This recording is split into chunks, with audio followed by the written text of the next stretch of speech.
আসসালামু আলাইকুম রহমতুল্লাহি বরকাতু।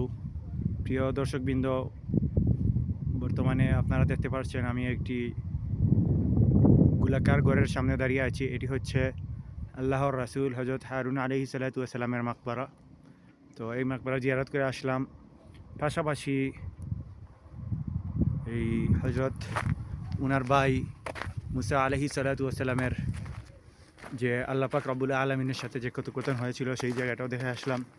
আলহামদুলিল্লাহ, অনেক মনোমুগ্ধকর এবং দেখার মতো জায়গা।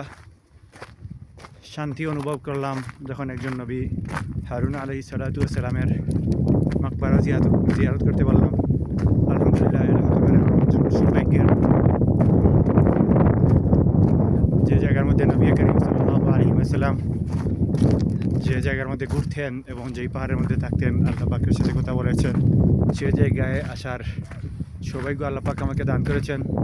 এটা হতে পারে আমার জন্য অনেক বড় একটা সৌভাগ্যের এবং গর্বের বিষয়। পাশাপাশি ইতিহাসের সাথে ইতিহাস জেনে ইতিহাস বুঝে নিজেকে সমৃদ্ধ করার প্রয়াস মাত্র।